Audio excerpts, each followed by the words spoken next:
नमस्कार मंडळी, दिल्लीकर मराठी चॅनेलवर मी शीतल तुम्हा सर्वांचं अगदी मनपूर्वक स्वागत करते। यंदा म्हणजे 2024 या वर्षामध्ये 18 जानेवारी 2024 ते 25 जानेवारी 2024 या दरम्यान शाकंभरी नवरात्र असणार आहे। बऱ्याच जणांना असं वाटेल की आमच्या घरामध्ये शाकंभरी देवीची पूजा होत नाही, पण सर्व देवींची रूपं फक्त वेगवेगळी आहेत। आपल्या कुलस्वामिनीची आपण शाकंभरी स्वरूपामध्ये या 8 दिवसांमध्ये पूजा करायची असते आणि पौष पौर्णिमा हा जो दिवस असतो तो शाकंभरी पौर्णिमा किंवा मग शाकंभरी जयंती म्हणून साजरा करण्यात येतो। तर व्हिडिओ संपूर्ण पहा म्हणजे योग्य ती माहिती तुमच्यापर्यंत पोहोचेल। आणि व्हिडिओ पाहत असताना सर्वांनी कमेंट्समध्ये लिहा जय माता दी। चला तर मग व्हिडिओला सुरुवात करते। मंडळी, सुरुवातीला मी तुम्हाला शाकंभरी देवी नक्की कोण होती, तिचा इतिहास काय ते सांगते। त्यानंतर आपण नवरात्राविषयी सविस्तर माहिती जाणून घेऊया। शाकंभरी नवरात्र उत्सव दरवर्षी पौष महिन्याच्या शुक्ल पक्षातील अष्टमी तिथीपासून सुरू होतो आणि तो पौष पौर्णिमेपर्यंत चालतो। आता बरेच जण विचारतात, ही जी नवरात्र आहे ती 8च दिवस असते का? पण कधीकधी काय होतं, एकाच दिवशी 2 तिथी येतात, त्यामुळे आपल्याला असं वाटतं की ही नवरात्र 8च दिवस असते। पण नवरात्र कोणतीही असो ती 9 दिवस असते आणि कधीकधी आपल्याला 10व्या दिवशी सुद्धा उपवास सोडायचा असतो, म्हणजे थोडाफार बदल होत असतो। यंदा शाकंभरी देवीची पूजा पौष शुक्ल अष्टमीला म्हणजेच 18 जानेवारी 2024ला सुरू होत आहे। यालाच शाकंभरी नवरात्र उत्सव असंही म्हणतात। पौष महिन्यातील पौर्णिमा ही शाकंभरी पौर्णिमा म्हणून ओळखली जाते। या दिवशी माता शाकंभरीची जयंती देखील साजरी केली जाते। अनेक देशस्थ ऋग्वेदी ब्राह्मण कुटुंबांची शाकंभरी देवी ही कुलदेवता आहे आणि तिचं दुसरं नाव बनशंकरी असं आहे। या बनशंकरीचं विजापुरामध्ये म्हणजेच कर्नाटक या राज्यामध्ये बदामी येथे मंदिर आहे आणि या काळात तिथे फार मोठा रथोत्सव असतो। त्याचबरोबर नवरात्र उत्सवसुद्धा साजरा केला जातो। बनशंकरी मातेच्या बदामी या तीर्थक्षेत्री वर्षभर दर शुक्रवारी तिची पालखी देखील काढली जाते। आता शाकंभरी देवी नक्की कोण होती? शाकंभरी देवी ही भाजीची देवी असल्याचं म्हटलं जातं। म्हणजेच काय, तिला भाज्यांचा नैवेद्य किंवा तिची सजावट जी असते ती सुद्धा भाज्यांनीच केली जाते। फळभाज्या असतील किंवा पालेभाज्या असतील किंवा वेगवेगळ्या प्रकारच्या वनस्पती असतील तर या वापरून तिची सजावट केली जाते। या देवीला पार्वतीचंच एक रूप म्हटलं जातं। तिला अनेक नावं आहेत। माता शाकंभरीला देवी बनशंकरी, शताक्षी असं सुद्धा म्हणतात। देवी भागवत महापुराणामध्ये शाकंभरी मातेचे वर्णन देवी दुर्गेचे रूप म्हणून केले गेले आहे। म्हणूनच आपल्याला या काळामध्ये आपल्या कुलस्वामिनीची शाकंभरी देवीच्या रूपामध्ये सेवा करायची असते। पुराणानुसार देवी पार्वतीने प्रभू शंकरांना मिळवण्यासाठी कठोर तपश्चर्या केली। देवीने अन्न आणि पाणी सोडून दिलं होतं आणि जगण्यासाठी फक्त पालेभाज्यांचं सेवन केलं, म्हणून तिला शाकंभरी हे नाव पडलं। त्याचबरोबर म्हणूनच या शाकंभरीच्या नवरात्र उत्सवामध्ये आपल्याला फक्त शाकाहार करायचा असतो। तर दुसऱ्या आख्यायिकेनुसार सांगायचं झालं, जेव्हा पृथ्वीवर 100 वर्ष पाऊस पडला नाही तेव्हा मानवांचं दुःख पाहून ऋषींनी मातेची प्रार्थना केली। मग शाकंभरीच्या रूपाने मातेने आपल्या शरीरातून जन्माला आलेल्या वनौषधींमधूनच विश्वाचं पालनपोषण केलं। अशा प्रकारे देवीने विश्वाचा नाश होण्यापासून सर्वांना वाचवलं। त्यामुळे शाकंभरी जयंतीच्या दिवशी फळं, फुलं, हिरव्या भाज्या दान करण्याला विशेष महत्त्व आहे। तर या शाकंभरी मातेचं सर्वात मोठं जे देवस्थान आहे ते उत्तर प्रदेशातल्या सहारणपूरमध्ये एक छोटंसं गाव आहे। तर तिथे सुद्धा खूप मोठं मंदिर आहे। तिथे या शाकंभरी देवीच्या 3 मूर्ती वेगवेगळ्या नावांनी आहेत, म्हणजे एकाच ठिकाणी 3 मूर्ती स्थापन केलेल्या आहेत आणि अतिशय पाहण्यासारखं हे ठिकाण आहे। तुम्हाला जर कधी जमलं तर उत्तर प्रदेशमधील सहारणपूर या गावी किंवा शहरामध्ये तुम्ही जाऊ शकता आणि तिथे देवीचं दर्शन घेऊ शकता। या देवीचं जे काही देवस्थान आहे तिथे ते अतिशय जागृत आहे। खूप लांबून लांबून लोक तिथे येतात आणि आपल्या मनातल्या इच्छा तिथे सांगून जातात। देवी अगदी कमी कालावधीमध्ये त्यांच्या इच्छा पूर्ण करते, म्हणूनच तिला जागृत देवस्थान म्हणून ओळखलं जातं। आणि नवस्फूर्तीसाठी सुद्धा तिथे भरपूर गर्दी झालेली असते। ज्यांना संतान प्राप्ती नाही आहे किंवा मग विवाह जमायला अडचण आहे तर अशा बऱ्याच कारणांसाठी लोक तिथे येत असतात। मी स्वतःसुद्धा तिथे गेलेली आहे। शाकंभरी नवरात्राची पूजा मांडणी कशी करावी याबद्दल माहिती सांगते। तुम्हाला सुद्धा तुमच्या कुलस्वामिनीची शाकंभरी रूपामध्ये उपासना करायची असेल, त्यातल्या त्यात सेपरेट पूजा मांडून करायची असेल तर तुम्ही ती या पद्धतीने करू शकता। तर पौष महिन्याच्या अष्टमी तिथीला सकाळी लवकर उठून स्नान करावं। स्त्रियांना या दिवशी केस धुता येणार नाही, कारण यंदा गुरुवार आलेला आहे.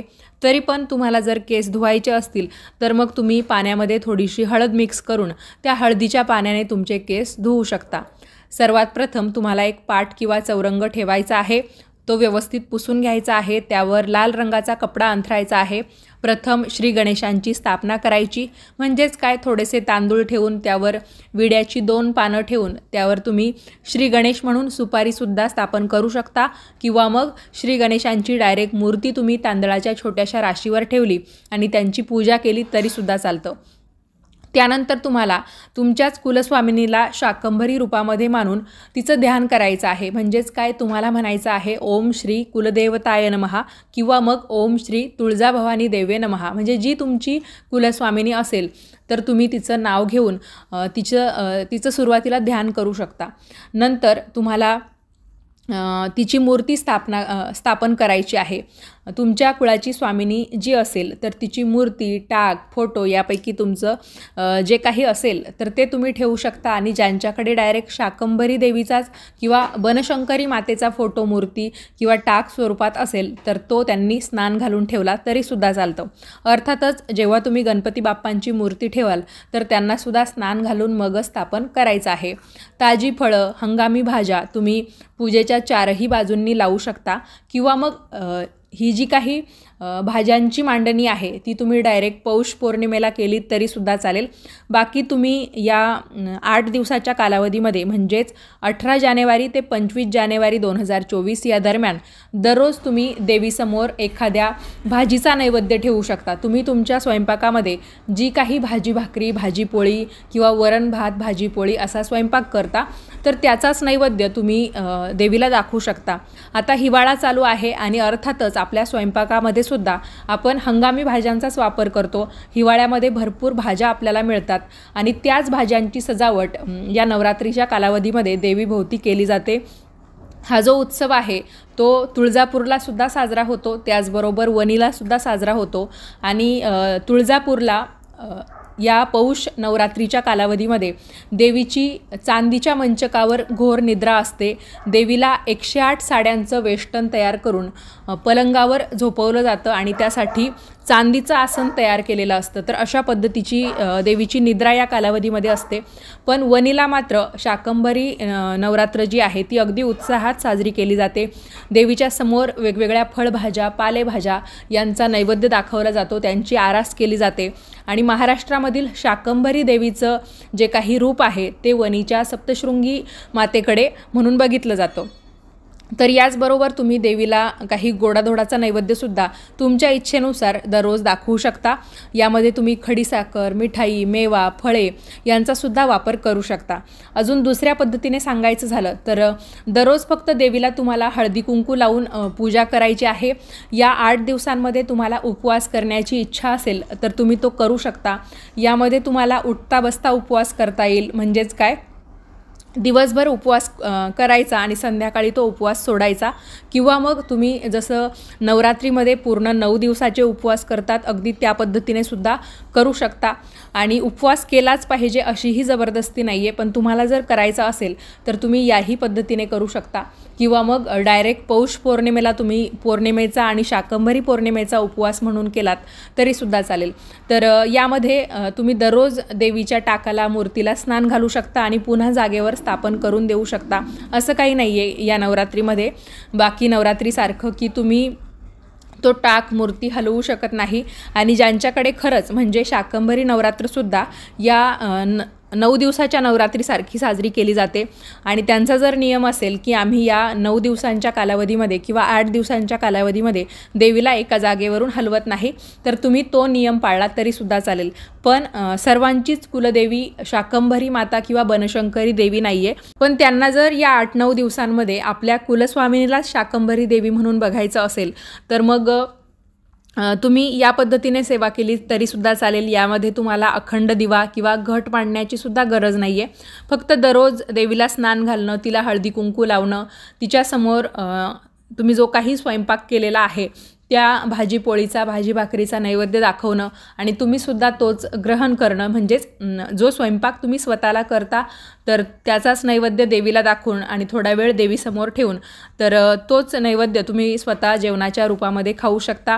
बरेच जण असंही करतात की दररोज एक ताजी फळभाजी किंवा फुलभाजी देवीसमोर ठेवतात आणि संध्याकाळी पुन्हा त्याच भाजीचं म्हणजे तीच भाजी स्वयंपाकामध्ये वापरून तो नैवेद्य देवीला दाखवतात. तर तुम्ही या पद्धतीने सुद्धा करू शकता. भरपूर पर्याय आहे. आपण आपल्या पद्धतीने देवीची सेवा करू शकतो. या शाकंभरी नवरात्रीच्या कालावधीमध्ये तुम्हाला जर देवीला कुंकुमार्चन करायचं असेल तर तेही करू शकता. देवीची ओटी भरायची असेल तर तेही करू शकता. म्हणजे नवरात्रीमध्ये आपण आपल्या कुलस्वामिनीची ज्या ज्या प्रकारे सेवा करतो, ज्या ज्या गोष्टी तिला अर्पण करत असतो, सौभाग्याच्या वस्तू म्हणा किंवा ओटीचं साहित्य म्हणा, तर तेही तुम्ही करू शकता. तुम्ही अजूनपर्यंत तुमच्या घरामध्ये तुमच्या कुलस्वामिनीचे किंवा कुलदेवता टाक बनवलेले नसतील तर तुम्हाला ते या महिन्यामध्ये सुद्धा करता येईल. ज्यांना कुलदेवतांचं दर्शन घ्यायला जाण्याची इच्छा आहे, समजा तुळजापूरची देवी तुळजाभवानी तुमची कुलस्वामिनी आहे, तुम्हाला जर तिच्या दर्शनासाठी जायचं असेल तर तुम्ही ते पौष पौर्णिमेच्या निमित्ताने जाऊ शकता. तुम्हाला वणीला जायचं असेल तर तुम्ही वणीला सुद्धा जाऊ शकता. त्याचबरोबर बनशंकरी देवीचं दर्शन घ्यायला तुम्हाला जायचं असेल तर तेही तुम्ही करू शकता. या नवरात्रीमध्ये जर आपण आपल्या कुलस्वामिनीला शाकंभरी देवी मानलं आणि तिची उपासना केली तर असं म्हटलं जातं, जो भक्त मातेची पूजा, ध्यान, जप, आराधना शाकंभरी नवरात्रीच्या कालावधीमध्ये करतो त्याला देवी अन्नधान्य आणि अमृत स्वरूपात अक्षय फळ प्राप्त करून देते. म्हणजेच काय, त्याच्या घरामध्ये अन्नधान्याची कधीही कमी राहत नाही आणि त्याच्यावर कुलस्वामिनीचा आशीर्वाद कायमस्वरूपी राहतो. देवीची भक्तिभावाने पूजा करणाऱ्याच्या सर्व मनोकामनासुद्धा पूर्ण होतात. जर तुम्हाला काही उद्देश ठेवून या नवरात्रीची खास वेगळी पूजा मांडणी करायची असेल, जी मी तुम्हाला अगदी सुरुवातीला सांगितली, तर तुम्ही त्या पद्धतीने सुद्धा करू शकता. लवकरच मी तुम्हाला पौष पौर्णिमेची पूजा कशी करावी याचा व्हिडिओ शेअर करेल. तुम्हाला जर शाकंभरी देवीची कथा ऐकायची असेल तर तुम्ही मला कमेंट्समध्ये सांगा, म्हणजे मी तुम्हाला लवकरच तो व्हिडिओ या नवरात्र उत्सवाच्या कालावधीमध्ये शेअर करेल. चला तर मग आजच्या व्हिडिओमध्ये एवढंच. हा व्हिडिओ तुम्हाला कसा वाटला कमेंट्स करून कळवा. आवडला असेल तर व्हिडिओला जास्तीत जास्त शेअर करा, व्हिडिओला लाईक करायला विसरू नका आणि असेच छान छान माहितीपूर्ण व्हिडिओज पाहण्यासाठी आजच दिल्लीकर मराठीला सबस्क्राईब करा. भेटूयात परत पुढच्याच नवीन व्हिडिओमध्ये. तोपर्यंत सर्वांनी आपापली काळजी घ्या. धन्यवाद.